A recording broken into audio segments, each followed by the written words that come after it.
Tired of clean clothes that lose their freshness too soon? Now they can smell fresh for weeks. Add Lenore Unstoppable's in-wash scent boosters directly into the drum before every wash and enjoy non-stop freshness that lasts and lasts. Lenore Unstoppables, non-stop freshness for weeks.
New Vodafone Always Connected technology. Seconds of the match. Automatic network switching from broadband to mobile means you can avoid online interruptions.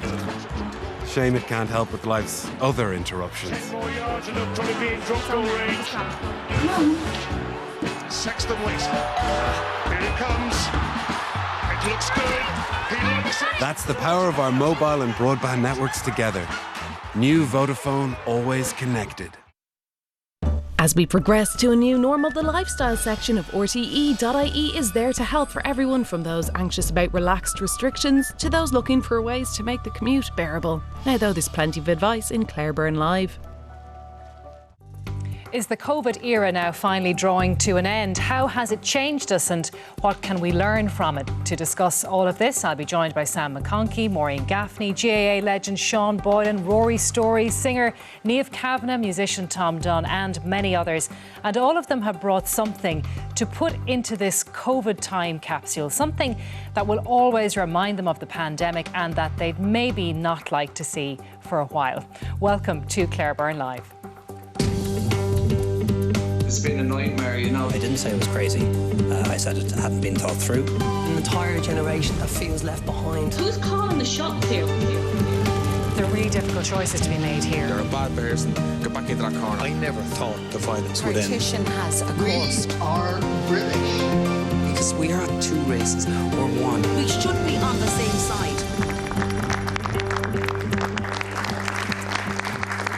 Hello, thanks for being with us tonight. Now, after almost 2 years of lockdowns, closures, 2-kilometre travel zones, €9 dinners and all the rest, it feels as if COVID-19 is finally moving behind us following the lifting of most restrictions. And we want to talk to a number of people who are with us here tonight, starting with Tom Dunn.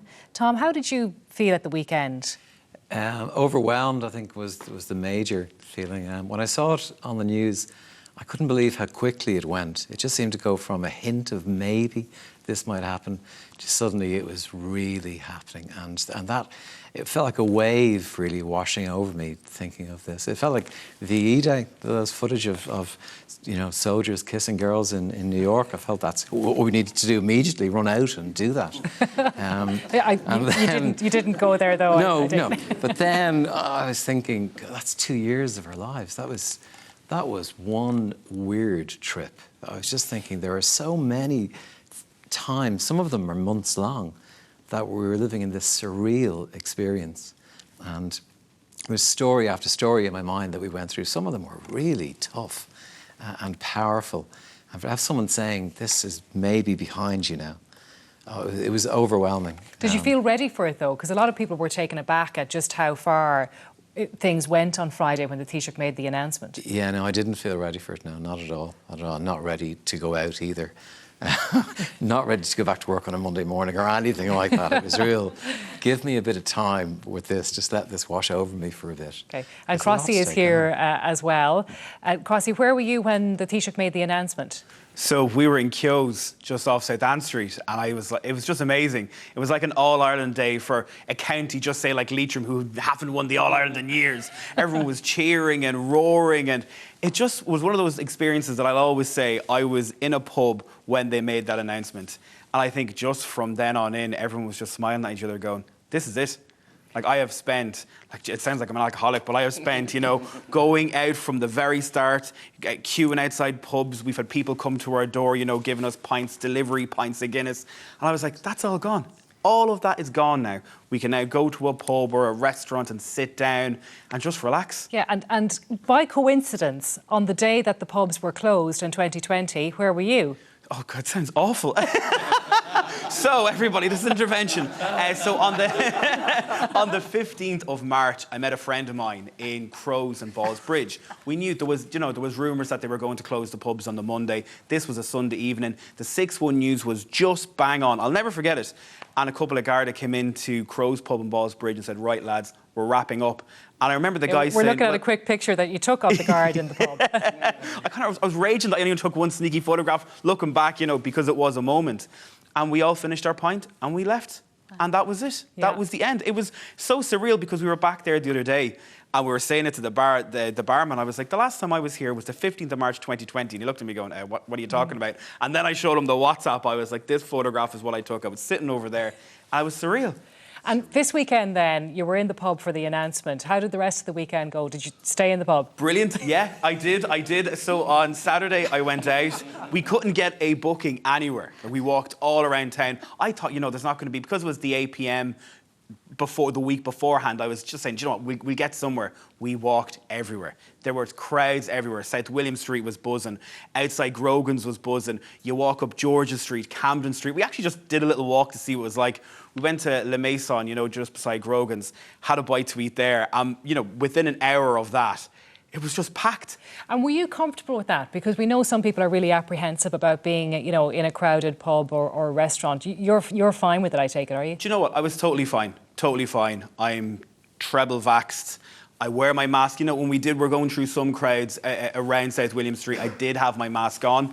But once we got into the pub, it was fine. Like we were in one pub, I won't say which pub it was, but it was so busy that I was standing behind the bar having a pint because there was no other space for it. And I was telling my mum, and she was like, "Is that not a bit odd?" And I said, "We literally just had one drink.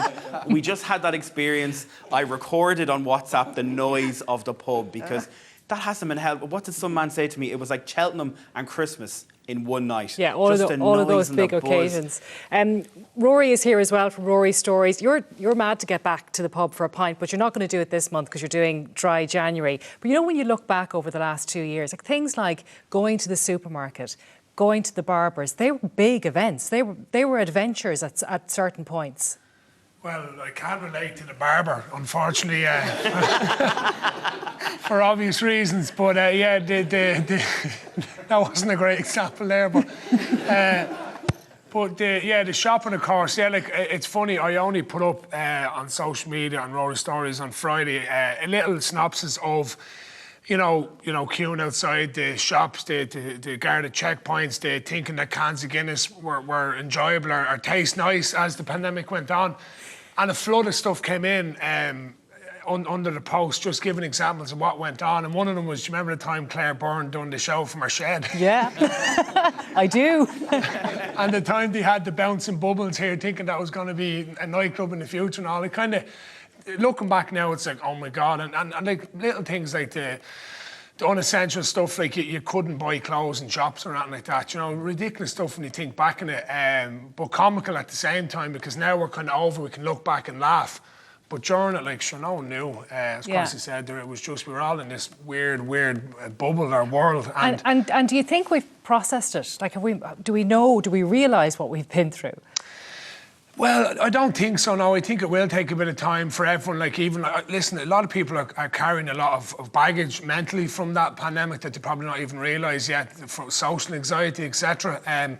Even now in a meeting, I met Sean there, I know Sean well, and the awkwardness still of, do you fist pump, do you elbow, do you shake the hand? And I've the paw all day now, I'd shake anyone's hand now because you've been craving that for so long. And Yeah, so for me, like, it's all positive, like, you know, and Crossy hit the nail on the head there. The Cheltenham and Christmas and one. I haven't, as I said, I'm sticking to dry January, hanging on to the wagon by a fingernail at the minute because of the announcement, but looking forward to getting back and just seeing what it's all about again. And just, as I said, if a friend said to mine, he went into the local pub there the other day, and it was great seeing the barman put the stools up against the bar. Do you know, just seeing that again, like saying, right, there you are, sit down and we'll have a chat. It's just really symbolic, isn't it? Of moving on to the next stage. Megan is here as well, a journalist and podcaster.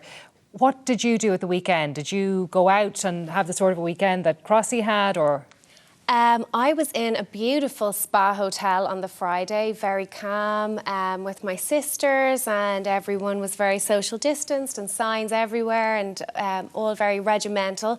And then the address happened, and the next day I couldn't believe it. It was like we were back in the jungle. Even at breakfast, I was queuing up and there was a woman breathing down my neck. And I just wanted to say, like, I actually reserve the right to ask you to step 2 meters back. Yeah, but I think a lot of people will feel like that, you know, that our personal space is maybe being invaded now, whereas 2 years ago, that wouldn't have crossed your mind, right? That's so true. And as Rory said, even tonight when I came in the corridor and I could hear all the voices and the laughter in the green room, that to me gets my heart racing anyway, because I'm a total introvert. You can see I'm actually here with all my friends tonight. But so for me, lockdown, while it was terrifying, me and my fellow introverts maybe would have thrived in alone time. And it was funny because for the first time, extroverts are coming to you going, actually, I'd like to learn how to be a bit more comfortable in my own company. Whereas extroverts are very much celebrated and things are very set up for extroverts. Then it was almost a moment of, okay, how do I be mindful? How do I spend time with myself? And that's kind of a good thing to step back and say, let's think about, you know, what really matters here. So there will be, for you, some parts of COVID and all of the restrictions that came with it and the way we had to live that you'd like to hang on to. Would that be fair to say? Absolutely, with white knuckles. Like, the conversations that we had at the start, like from the tiny things like are socks an essential item to who should be the primary caregiver in the home. They were really meaningful conversations, and kind of the everyday gossip just fell to the side. Now, we did go running back to it when we needed that escapism a few months later, like 11,000 months in. But at the start, those conversations were lovely, and I hope we keep those conversations. And I hope we keep asking each other, are we comfortable having a hug? Because... Well, look, I think it raises really interesting questions, and we wanted to find out what people think about this. So we asked 1,000 adults on our Mork smartphone panel this question: do you hope to go back to the way your life was before the pandemic? And these are the results. 61% said yes, they do want to go back to the way their life was before the pandemic. 22% said no. 17% don't know. Maureen Gaffney, that's a good place to bring you in. There will be some people, like Megan, who'll think, I liked part of those restrictions and how they forced everybody to live. I think I did as well.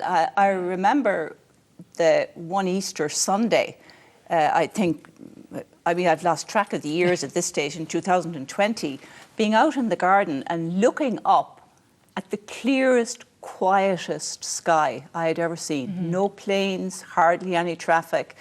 And you know, I treasure that memory. Do I want to go back to it? No, I don't.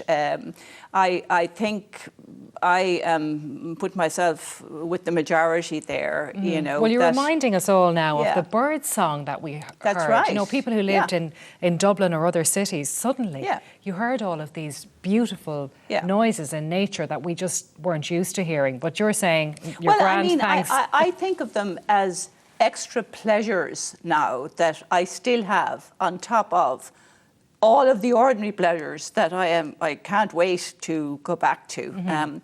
Because I think the last 2 years have been hard, you know, in the sense that we were living with almost continual uncertainty. And uncertainty sort of puts you in a very vigilant state. You use up a lot of mental energy, whether you're conscious of it or not. sort of scanning every environment, to see, is this safe? I remember having a slight startled reaction when people would come too near. And I think that's indicative of the state we were in. And I think all of the adaptations that we had to make, and I think we did it superbly well in this country. I think people were absolutely pragmatic and sensible, and I think very conscious of their responsibilities to the people around them. And I think every one of those adaptations we made, the nature of our being is that it takes a toll on your reserves of resilience. Resilience isn't, as it were, an infinite quantity. So making those changes, it's not cost-free to us? It's not cost-free. No, it's not. And what I'm picking up from the work that I do is that people are thrilled, at the idea of life returning to normal. There are, I think, a group of people who remain very anxious. I think there's a group that can't wait to go back, and there's the people in between, I think, who are waiting to see over the next few weeks how it all plays out. But I think what I am also finding is that if you say to people, how are you? And they say, oh, grand, and then they tell you, or I was even conscious of it myself, then I meet a small frustration that normally wouldn't have taken a thing out of me. It might have slightly annoyed me. And suddenly I have this burst of irritation. And I think irritation, that sort of sudden burst of irritation that you get about something, is probably the most reliable giveaway of, as it were, how many reserves you feel you can call on yourself. How low the battery is. Yeah, I think it is, yeah. Okay, Sean Boylan, I want to bring Sean in now. Sean is just sitting over there. And Sean, I know for many people, they'll be looking forward to getting back. You yourself are looking forward to getting back to some semblance of normality. But a lot of people, yourself included, said goodbye to people, lost people over the course of the pandemic. And of course, mourning was very, very different. It was probably the most unnatural thing in the world for Irish people anyhow. And I suppose, Claire, if I take it when the COVID came in first, for the first time maybe in the history of medicine, you had all of medicine coming together for the right reason. No one was looking for an ego. You had 69,000 kids who were doing their Leaving Cert. And suddenly, from March, they weren't back in the school. And I thought that they set the bar, because if somebody in your house is doing the leaving, the whole house is doing the leaving, right? And they wouldn't go out. They were just so incredibly good. And yet, the pain of not seeing their colleagues again, the pain of not seeing, going to a Deb's night or all the different things that all young people should do. And then, I've had so many friends and neighbours who died, and you can't go and you couldn't pay your respects. Now, it's only I say in the last few months that I discovered like a WhatsApp for RIP. Like I was still looking for the deaths in the paper. Do you understand? Yeah. Now it's the year that you come from, and it's still not the same. There's something about we lost our sister. Joseph got to go to her, and again we were lucky. We were lucky in that the priest was very good, and he said, many in your family, Sean, we said, there's 8 of us, right? Do you live together? I said, we do. Right, said, you go on a seat together. But then you contrast that, lots of places where 20 people, 50 people, and then, so that brought this extraordinary gloom. And we were so afraid to do everything. We were afraid to make decisions. We were afraid, I'm saying I was lucky I got COVID because I made a great recovery. And Sam, and I mean that. I lost 10 kilos in 6 days. I got pneumonia. I was 77 years of age. And I definitely thought I was headed for the Jordan. There's no question in the world. But for the first time in my life, I was scared.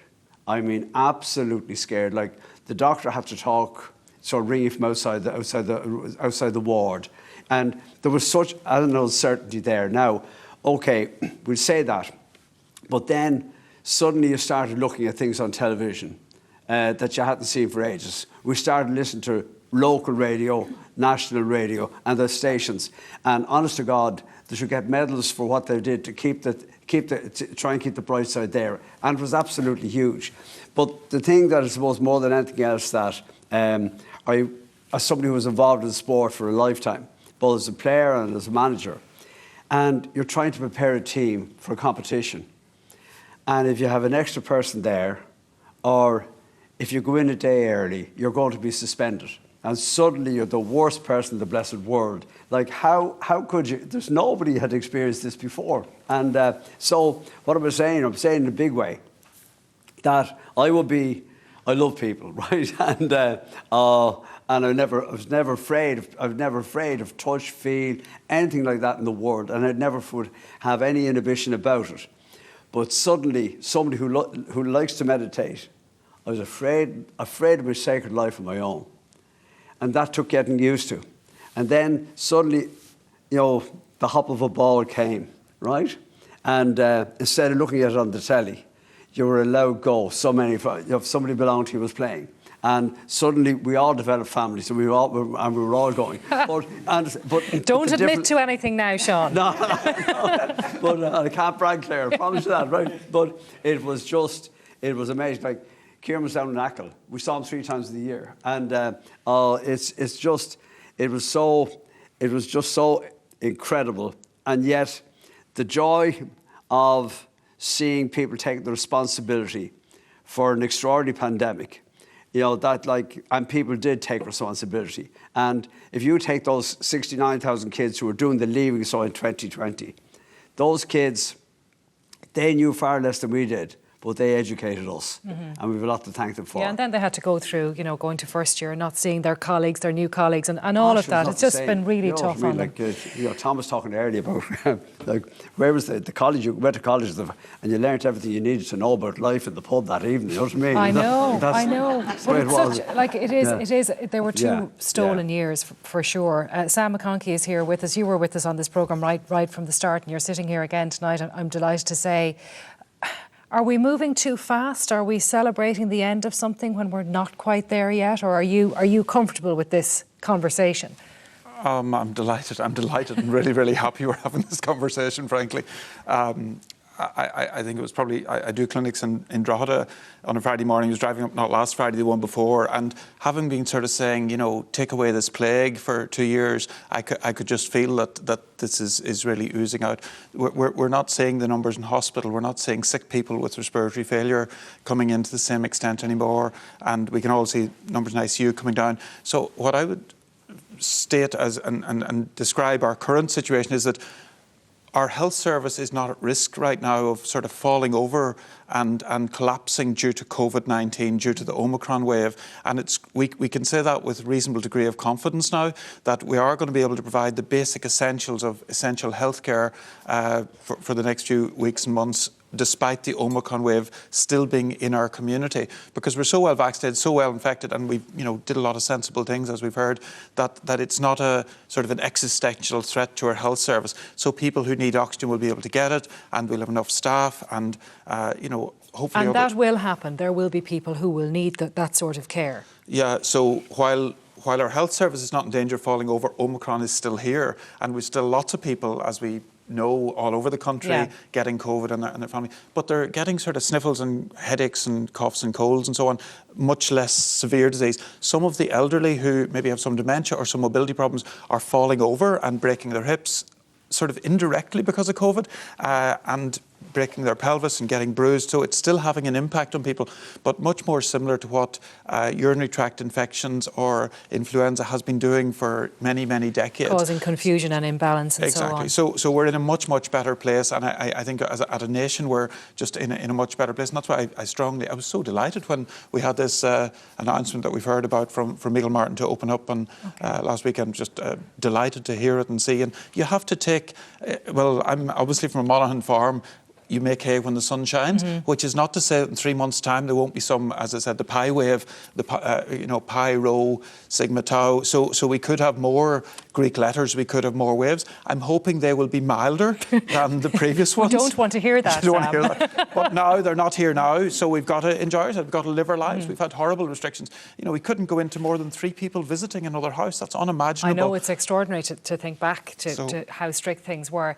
Gaz is here as well, chef. Difficult pandemic, I know you made the best of it, but it was really tricky at times, wasn't it? It was tough, but not going to lie. But the scenes in the restaurant throughout the weekend were just so jubilant. This was the first time in almost 2 years that the guests have got to greet themselves with no handcuffs whatsoever. There was hugs, there was lots of smiles. The staff briefing that day was just the entire team was beaming. They were finally stepping back into their comfort zones. There was not me horsing some crazy harebrained scheme at them this Monday morning. So yeah, we were delighted to get the guests back. And Gaz, on Friday when the announcement was made, you say that was the best night's sleep you had on Friday night. As soon as it was done, I had a 6-hour power nap. It was just and when I woke up from that nap, I wasn't sure if I had dreamt the latest news, but it was just such. It was very, very, very, very euphoric. There was things, looking back now, there was some absolute bananas things like the €9 meal. There's 1,000 face visors in my mask that I brought in the height of the first lockdown off of a guy in a car park. So if a person wants to buy 1,000 face masks, that I will do them a very good price. We know you have them anyway. Yeah, for sure. Nick Monnier is beside you. I know that you work together. And once the announcement was made, you say the bookings started to fly in. People were ready to go out. Absolutely, Claire. From Friday, we're obviously waiting for the news. I think it came out about 6 o'clock in the afternoon. Everyone who was there from 4 o'clock was anticipating, have we got any news yet? We didn't obviously have the news, we wanted to wait so that we could obviously plan ahead. And then when we got the news, the phone didn't stop hopping and we were fully booked within 5 minutes for the Saturday night. So you're not seeing any reluctance there? When we talk about people might be a bit anxious, you're not. That's not what you're seeing? No, I think because there's obviously support there, but because people want to get out and enjoy themselves because they've been pent up for so long, it was just great to see. I mean, obviously that's us. We were talking about, Michael's. I'm not sure about the other restaurants in town, how they're varying, because obviously through staffing issues or planning ahead, because, it went from 0 to 60 when we were told the news. So we had to obviously make a plan of what we were going to do. But the staff were extremely happy, and it's actually nice to be able to now earn a proper wage. As before, it was all surreal money we were earning. So for me, it's great to be back on the horse running. We've got the plans for Black Rock to open a new restaurant. Gaz has his book, which is here. He's selling that and the face mask. We're doing everything possible. All available in the car park later on.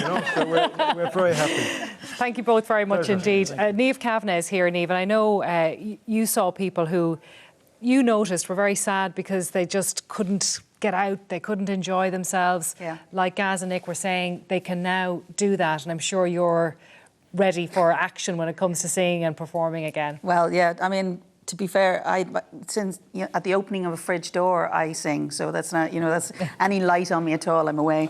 That's been my life. And actually the last 2 years have been probably the most surreal experience for that, because essentially I've been gigging for 36 years and the last 2 years is the longest I've gone between. Obviously I had moments, it was like you had little brief moments of hope that you could go out, and I was just saying earlier, I did a wonderful gig after the first lockdown to 35 people in a 200 seater theatre. Yeah. And it was a very emotional experience, for us. I mean, it's the shortest gig I've ever done because I normally do quite a long gig, and so we're only allowed to do so long. And we've adjusted in the arts industry a lot because, you you play chicken with the ticket sales because people are not as confident about an event actually going ahead. So you're nervous about whether people are going to buy, and sometimes they wait. And you can understand that. I can completely understand why people have lost a little bit of confidence about whether an actual event will go ahead, and where are you going to put your money to that. But I remember on the radio at one stage we had a report on where a choir was coming back together for the first time to sing, and just hearing those voices singing together, it's really emotional to hear it, because you forget what that sound is like. And can you imagine when you go into a full theatre again, what that's going to be like? Well, I am absolutely beside myself, and my family will be very relieved because I've been basically singing at them for 2 years. You're right. And anyone who comes anywhere near me. It's a very essential part of who we are, as musicians, that the live interaction is very important. I mean, there was a wonderful community of people who worked online, and we did a lot of collaborations that maybe we didn't have time to do before, and it was wonderful.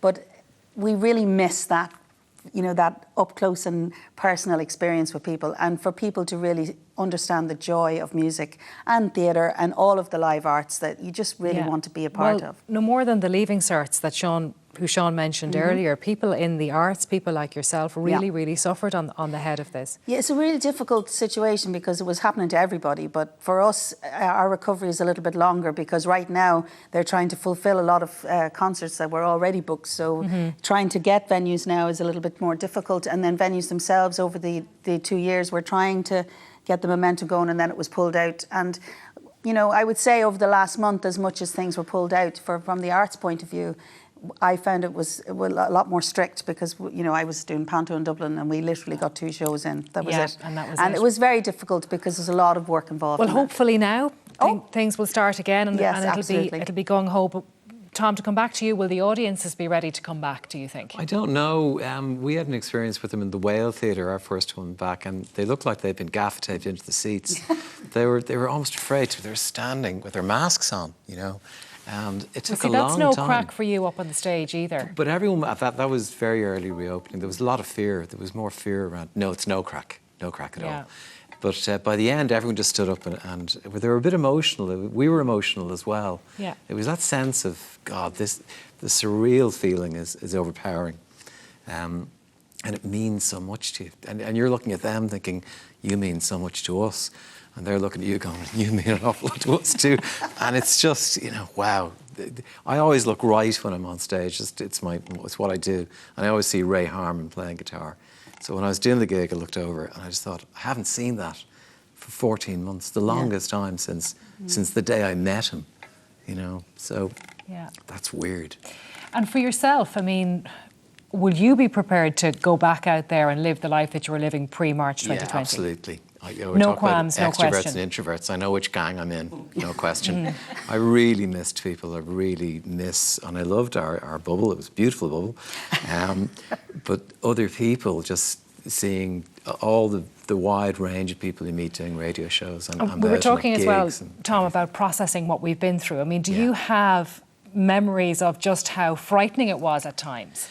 I think the most surreal thing and the scariest thing is we went to see Audrey's mum in Kilkenny, and we have to be honest now, we were kind of breaking one of the early curfews, and there's about 6 weeks into the lockdown, but she was living on her own in Kilkenny, and we had the boot filled with frozen food, right, to go down, like a rescue mission. And we got there, we could only pass the food over to her in her garden, and we're sitting opposite her, and all she wants to do is hug Eva and her sister, and we can't. So you just have this really weird, scary, that you don't want to dwell on it too much. Yeah. And then you have to drive back to Dublin. And we're waiting to be stopped.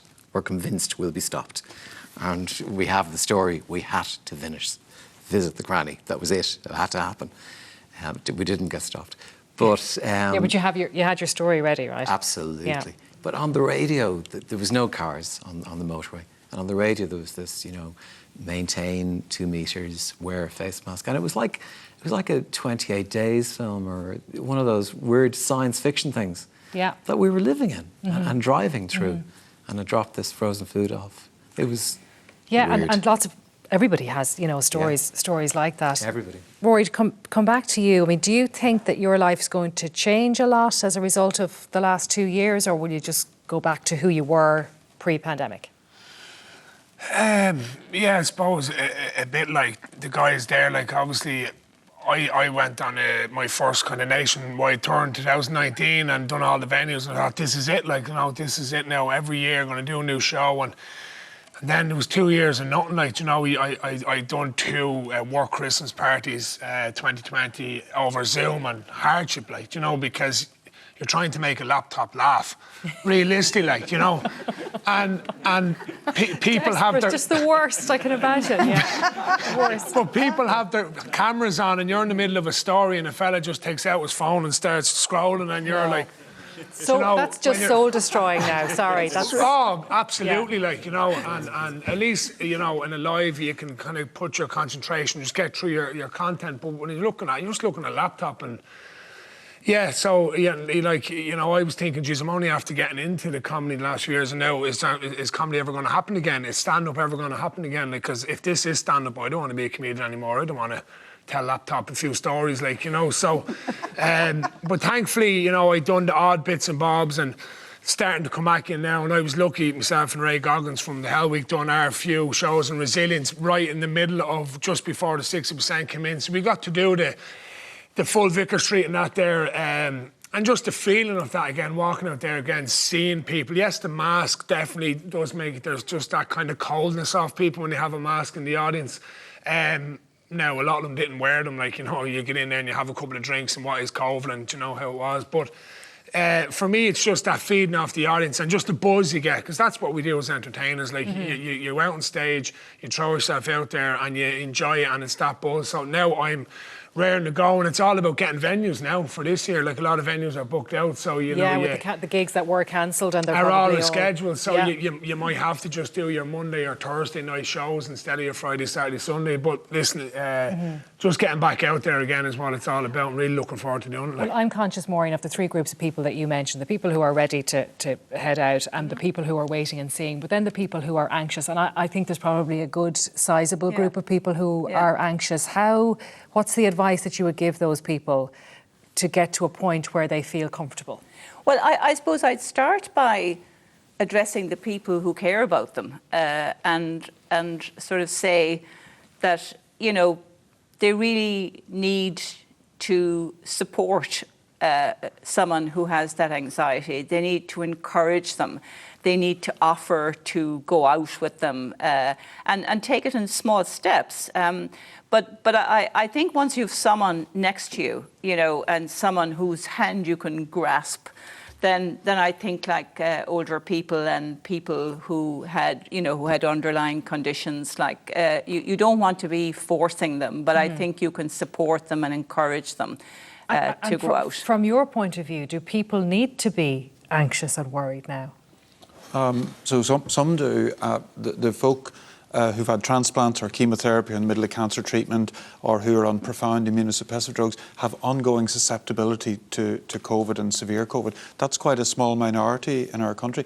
I think Maureen's maybe addressing another group who've a lot of anxiety but don't fit into one of those particularly medical at-risk groups. So anxiety, unfortunately, has really increased in intensity, and many people who weren't anxious 3 or 4 years ago are now anxious. So I think there's a lot of folk who are very anxious and almost paralysed and disabled by it, who really don't need to be anxious because they're not in a clear medical at-risk group. OK, well, Sean and Niamh and Rory and the rest of our guests have all brought something in to put in our COVID time capsule. Find out what those things are after the break. Also, we'll speak to historian Dermot Ferreter about that programme on the Kerry babies case that was on RT1 earlier this evening. We'll see you after this quick break.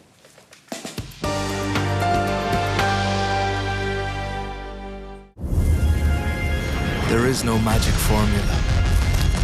Power, speed, precision are only parts of the equation.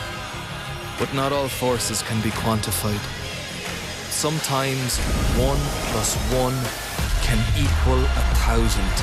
Goes to the line, that's a stunning try for Wales! When the whole becomes something even greater. More than a moment. It's spinning! Jonathan Sexton has made it! More than any individual. Listen to the roar! Sit back and suck it in! More than the sun. The Six Nations Championships. Be part of the equation with Virgin Media and RTE.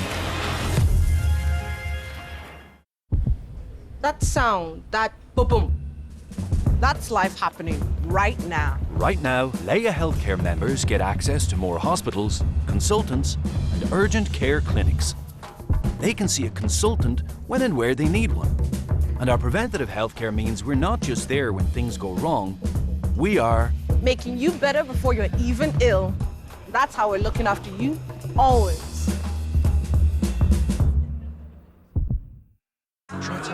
Yeah, but King Frank was... That's the one. That's how you pick the call. At William Hill, we know jumps racing. Fearless, legendary, and unpredictable. There's no sport quite like it. Experience this jump season with William Hill. It's who you play with. William Hill. Harry Styles presents Love on Tour 2022. Aviva Stadium, June 22nd, with very special guest Arlo Parks. Get tickets from $77.50 this Friday at 9 a.m. Harry Styles performing live. For more, check hstyles.co.uk. There's never been a better time to switch to Air's totally unlimited fibre broadband. Our strongest, most reliable broadband connection, straight to the heart of your home. For just $34.99 a month, you can stream the latest movies, game to your heart's content, and download your favourite music. Switching is easy with Ireland's #1 broadband provider. Call 1-800-500-300, go in store, or visit air.ie. Air. Let's make possible. Let's see what we got. Every second that passes, this tape could be spreading. Baby, we will get it back. It's not a big deal to me. I'm on that tape, same as you. No, not like me or not. Pam and Tommy, an original series, streaming soon, only on Disney+. Discover the Dunnes Stores app and put better value at your fingertips. Tap to browse all our latest offers on fresh food and to shop all your favourite grocery brands. Scan your Value Club card to earn points. And see all your 10 off 50 grocery vouchers stored in one place, saving you money and time. Plus, download the app today and you'll receive a one-time 10 off 30 welcome voucher. Dunnes Stores, always better value. I've tried the creams, even the 100 quid one, but now I've cracked it. Olay Collagen Peptide 24. My skin is left hydrated, strong and glowing. Love it. Olay Collagen Peptide 24. You're my favourite. Best paired with Olay Retinol 24 at night. UK's best-selling retinol night cream. Voted best retinol moisturiser by Cosmopolitan and Olay's best-rated cream. Try Olay's Power Duo for strong and glowing skin. Looking for a current account you love? You can be as happy as Jack, who broke up with his bank and opened an On Post Money current account. He used jars to save up for something special. Or Jane, who did jobs to earn enough in her On Post MoneyMate account to get a new set of wheels. Open your current account with the On Post Money app today and start making the small money changes that lead to big results. Because it's your money for your world.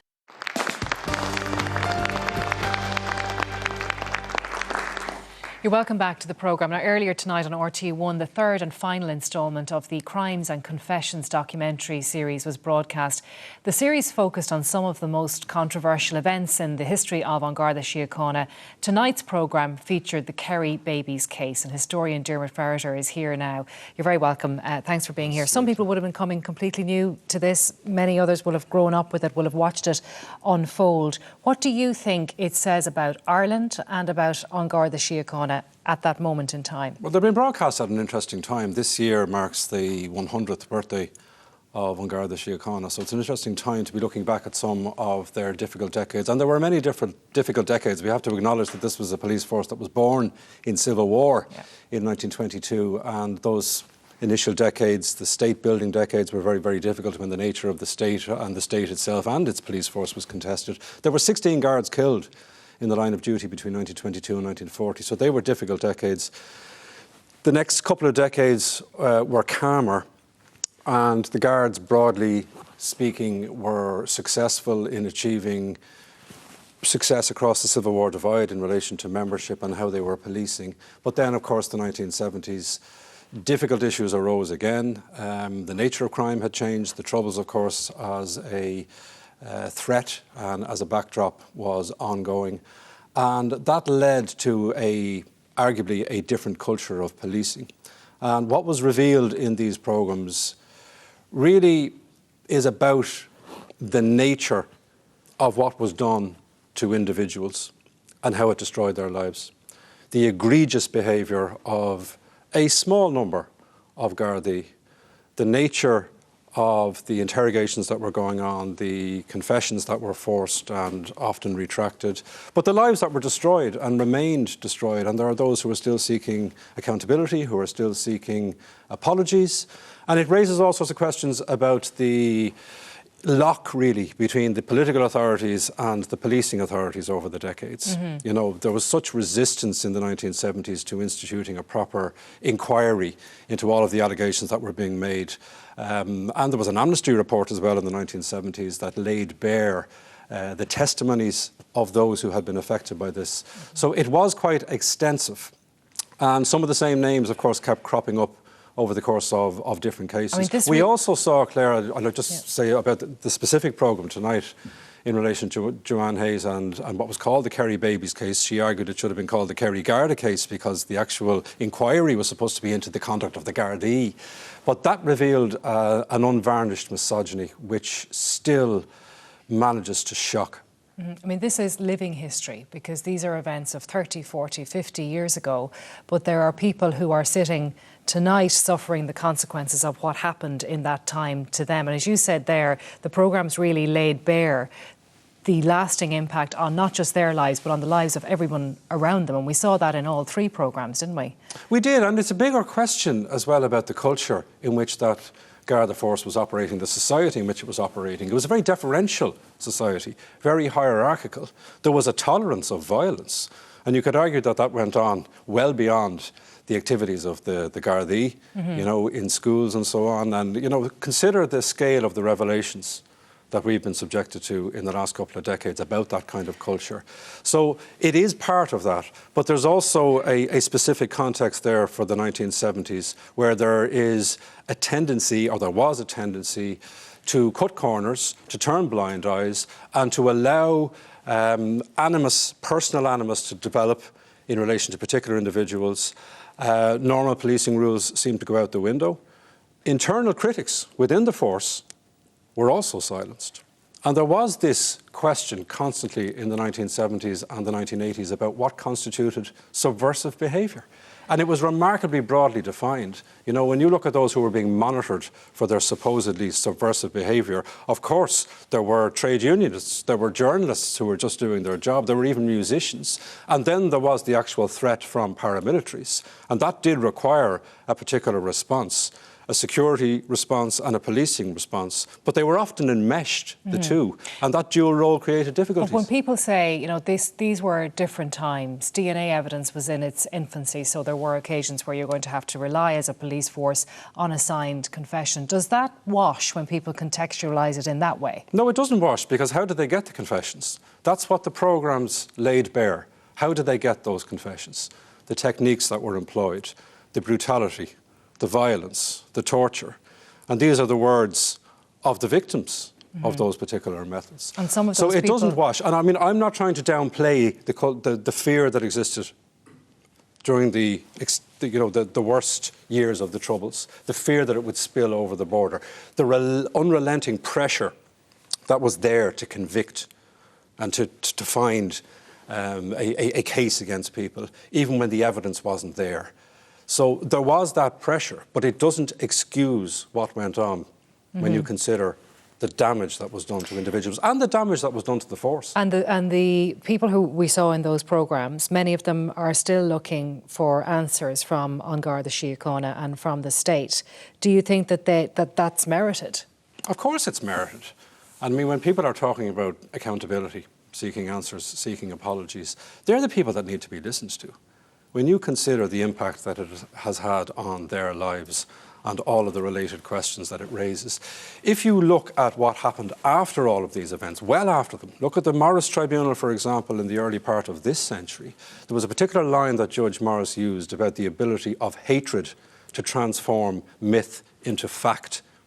Now, that was in operation in the 1990s in Donegal. It was also in operation in Kerry in the 1980s. It was in operation in relation to the Salins investigation in the 1970s. So it has unfortunately been a consistent theme, alongside the decency and the public service of the vast majority of the force. And there are people alive today who would not be alive were it not for the courage of individual Gardaí.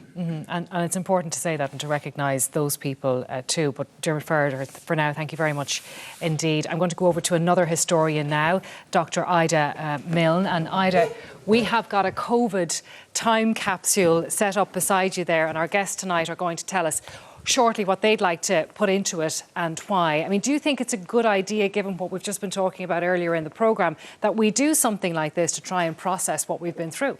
Oh, absolutely. It's an incredibly good idea because it helps us. We need artefacts to and ideas to help us understand the trauma of what we've been through. And we also need it in the future to help us, you know, historians in 70 or 80 years' time to understand. Will we want to remember, though? Will we want to revisit this time? Well, I suppose from my work in the 1918 flu, the big thing it shows is that we actually run away from things like this. We're afraid, we just want to shut the door and leave it all behind. Same thing happened with the First World War. And so it's really important that we do remember these things and understand them and process them, and also keep them for future generations who are not yet alive and who may be dealing with some of us when we're in nursing homes, hopefully in our 90s. Yeah, so when historians come along, the generation after you, we will need something like this in order to tell the story. Yeah, absolutely. Yeah. All right, well, let's get started now with some of these items that we have here. Tom? We don't need to ask what this is, but explain why this is here. Well, when it started, when the panic broke, one of the phone calls I got was, can you do the radio show from your house? And I was like, I don't know. You know? So it turned out I could. And then once I realised I was able to, I wanted a good mic. so I got a good mic, but I ended up doing every radio show from the house into that So this mic. represents 2 years 5 of hours a day, from the house. five shows a week, yeah. And I have to say, a very positive one. It was a safe little place in the middle of all of that. Okay, well, that tells a story, Ida, doesn't it? Yeah, and not just Tom's show, but everybody else who had to work from home as well, you know. Plenty of us had to do it from time to time. Crossy, people will not be surprised, given what you told us earlier on, that it is the plastic pint glass that you're putting in our time capsule. I was going to say the biggest surprise of the night is the plastic pint glass. I'm over it. Unless it's electric picnic or longitude or you're going somewhere on a big event, can we just bin them forever? Yeah, like, I am sick of it. I think we've been through it all. Do you know what, as Rory was saying earlier on, we did convince ourselves that the drinks out of the cans tasted nice, so that's going back in there. Gaz mentioned the €9 meal. Do you remember the €9 meal sometimes came in something like this? That's going into the time capsule as well. Dinner on a plate from now on, please. Sam, I understand that these fetching shoes are yours. Why are these here? So the issue with COVID being droplet transmitted is that all the droplets settle down to the ground. That means the ground in the COVID ward is full of COVID viruses, and I was not going to bring them home to my family, who I care a lot about. So I had a separate pair of shoes. We all change into these blue, rather unattractive scrubs every day. But as well as that, I wanted separate shoes, and those were my in the danger zone shoes for a couple of years. Is it safe for me to touch them? Yes, I sterilise them before they come out. Viricide on them before they come out. The COVID shoes go in there. Everybody, Megan, including you, absolutely sick of home baking. Got very competitive. Gone? No, that's gone. Okay. Yeah. All right. And Rory, I have a selection of what looks like school books, a dictionary, a copybook. Yeah, it's just the word homeschooling and seesaw for a lot of parents brings back a lot of fear and nightmares.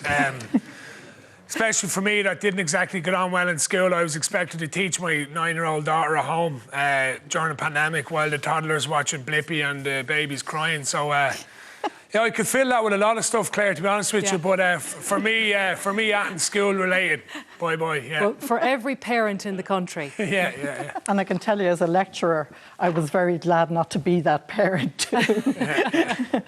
Now, Sean Boylan, actually, Ida, do you want to deal with Sean's Sean's item here. Sean, will you tell us what this is and why you're putting it into our time capsule?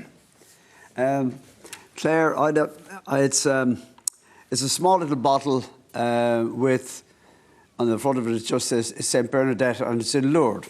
And some members of our family, they go there every year, and I've been there a few times. And from the time I was a nipper, all through life, the holy water was there. And I got the meaning of it there an awful long time ago in Lourdes, and it was just like Bernadette, wash your face and pray to God to cleanse your heart. And I just found in moments that when, you walked into a church, there was no holy water there anymore. And yet, it's a sign of what we've got to do now to care for that same water so much and with such authority, but also to realise the actual joy and the benefit that it brought for cleansing us every day, 1,000 times a day, washing your hands and so on. Okay. And, Well, Sean, we're going to pop that into our time capsule there, and thank you for sharing that with us. Niamh and Ida, you can see this is...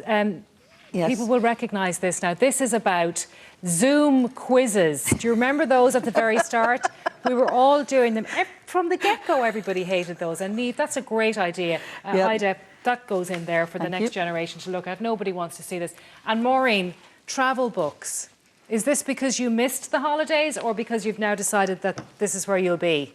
Both, Claire. I think that was what I most missed, was that chance to, like the old saying, out of my country and myself I go. We had great holidays in Ireland, but what I absolutely love is the smell of the tarmac, that feeling when you put your seatbelt on the plane and you think like, we're going on our holidays. I really miss that. And actually, if I'd had the chance, what I would love to throw into that bin is masks. I never want to see a mask again. Well, and if I could, I would delete Zoom.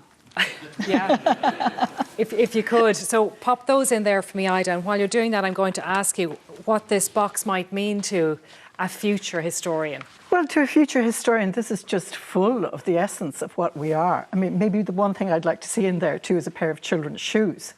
Perhaps...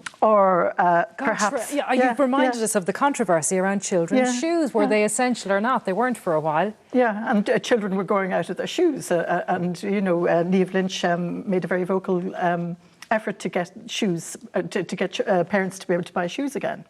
So that would be something I'd really put in it. But otherwise, I think it's a marvellous example. And something that, again, historians like me in 70 or 80 years' time would really value and relish and say, this is what was important to people. Yes, and that's what historians like you will be looking for, this sort of information. Well, that's it for tonight. If you'd like to join our studio audience, the email address is there on the screen right now. It's clarebyrne@rte.ie. I'll be back on the radio with you tomorrow morning at 10. Rita Ann Higgins is here, and she's now going to read a poem which she has especially written for us tonight. So good night, and thanks for watching. End game. We were in the vortex too long. We emerged mid-sentence, singing half-songs. Time was random and ridiculous. Our days were longer. Our weeks were shorter by a Kerry mile. A month of Sundays came to pass. Seconds were suspended in melancholy that mimicked our moods. Our laughter was missing. We became number crunchers and news junkies. Monotony was nearer than the door. Some of us lost a lot and we cried easily. Cadence turned sly and danced to nobody's beat. Days and weeks were unaccounted for. We didn't know what phase we were in, but we were in it together, we were told. The way time was dripping and stalling played puck with our systems, an augury in our midst, making us odd and out of kilter. Sunday became a day like any other, unmarked by congregation or conversation. Everything was closed down, and so were we. Our hearts were heavy, and our waistbands belonged to somebody else. We were divided from ourselves. Too many of us were lonely. Now, coming out of the ark, give us time to process the space we are suddenly in. Allow us the giddiness, the fears. Gift us the dove, the olive branch, the years. Thank you.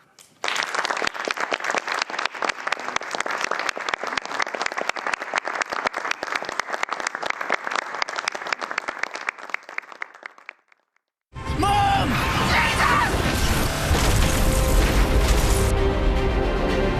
Go on, that's it. You're gonna have to come with us. You're over the legal limit. Listen to me. I am done listening to you. You nearly killed my grandkids last night. I was spiked, Val. It's not a mistake, though, was it?